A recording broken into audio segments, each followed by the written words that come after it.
Jacob Dollar has called on internally displaced persons and returnees to move out of camps and integrate into local communities, describing the move as essential for lasting peace in the state. These stories and more coming to you in this news bulletin with me, Lasuba Memo, and now the news in detail.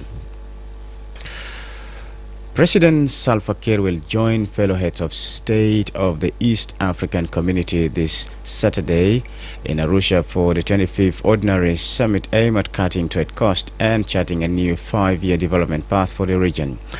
A key item on the agenda is the expected launch of a single regional customs guarantee system. The new arrangement will replace the current requirement for traders to secure multiple national bonds when transporting goods across different countries.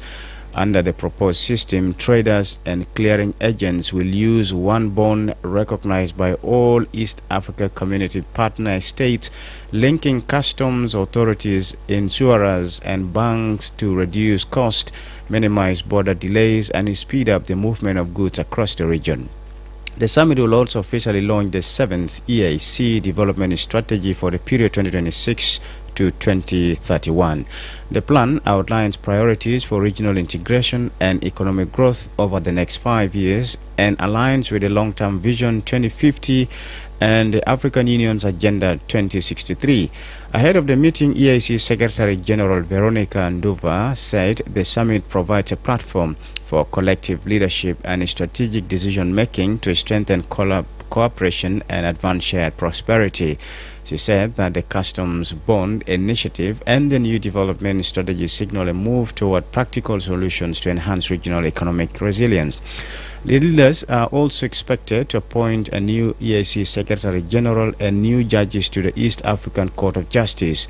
They will consider a revised funding model for the community's budget, proposing that 65% be financed through equal contributions from member states, with the remaining 35% based on the size of each country's economy. The outcomes of the summit are expected to reinforce policy coordination among member states and accelerate efforts to position East Africa as a more competitive and unified economic bloc. The Minister of Information, Communication Technology and Postal Services, Ateng Wekateng, has secured a renewed commitment from mobile network operators to strengthen collaboration with government, prioritize digital and electronic payments. In a statement posted on the Ministry's official Facebook page following a meeting held yesterday, the Minister said chief executives of MTN South Sudan, Digital and Zain South Sudan agreed to take coordinated action to address persistent challenges undermining service delivery and sector expansion. According to the statement, the discussions focused on heavy taxation, shipment and customs clearance delays, foreign exchange constraints, and bottlenecks in SIM card clearance. The ministry further stated that the meeting resolved to accelerate the transition toward digital financial transactions, align tariffs within a fair and competitive framework, and deepen coordination between operators and regulators to create a more predictable operating environment. Also present at the meeting was Rizik Dominic Samuel, Director General of the National Communication Authority, who reaffirmed the regulator's commitment to supporting reforms aimed at improving efficiency, strengthening oversight, and promoting sustainable growth in the telecommunications industry. Upper Nile State Governor Jacob Dollar has called on internally displaced persons and returnees to move out of camps and integrate into local communities, describing the move as essential for lasting peace in the state. Speaking after a meeting with President Salva Kiir on Monday, the governor emphasized that it is time for the displaced to rejoin the social fabric of the region rather than remaining in temporary settlements. The governor called on internal displaced persons and returnees to move out of camps and integrate back into local communities to foster long-term stability. During the meeting, President Kiir urged the people of Upper Nile to prioritize reconciliation as the only way to safeguard peace. The president said that the state's development depends entirely on how well different communities can live together. The president reassured the public to remain patient as the government works to normalize the situation across the state. Governor Dollar reported that the situation in Upper Nile is currently calm following his recent assessment visits to Rang and Manyo counties. He said that while many people are returning from Sudan due to the conflict there, staying in displacement camps indefinitely is not the solution. Instead, the governor is pushing for reintegration where people return to their original homes or join local neighborhoods rather than staying in isolated camps. To ensure this transition is successful, the governor emphasized the need for inclusive talks involving all communities from Upper Nile, including those currently living in Juba. The goal is to address grievances and ensure that returnees are welcomed back into the social fabric of the state. This is iRadio Morning News, and now on the international stage, clergy from a conservative grouping of the Anglican Church are meeting this week in Nigeria's capital Abuja to choose a rival to the first female Archbishop of Canterbury.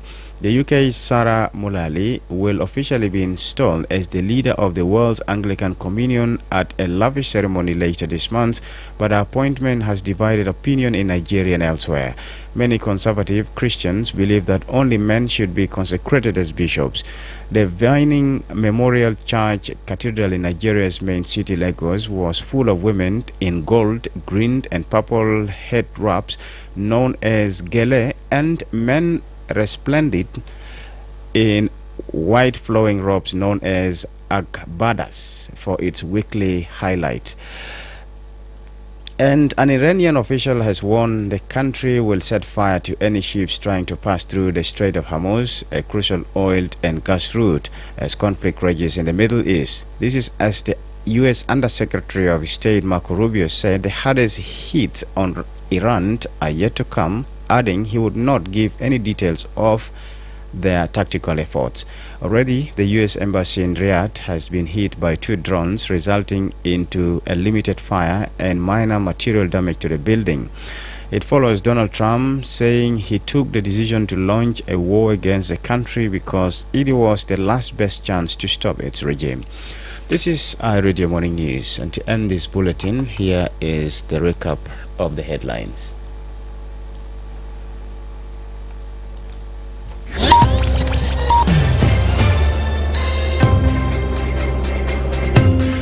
President Salva Kiir will join fellow heads of state of the East African Community this Saturday in Arusha for the 5th Ordinary Summit aimed at cutting trade costs and charting a new 5-year development path for the region. The Minister of Information, Communication Technology and Postal Services, Atenwa Katenya, secured a new commitment from mobile network operators to strengthen collaboration with government, prioritize digital and electronic payments. And Upper Nile State Governor Jacob Dollar has called on internally displaced persons and returnees to move out of the camps and integrate into local communities, describing the move as essential for lasting peace in the state. That's the end of iRadio Morning News. If there is a story or an event you'd like iRadio to cover or report about, please send us a text message at +211 925 287 8708. It's also our WhatsApp number. Follow us on X at iRadio Juba, like our Facebook page iRadio, subscribe to our YouTube channel at iRadio South Sudan. You can also visit our website and listen to us online at www.iRadio.org. Stay tuned for the news in Arabic at 8 o'clock. I'm Lasuba Memo. Thank you for listening.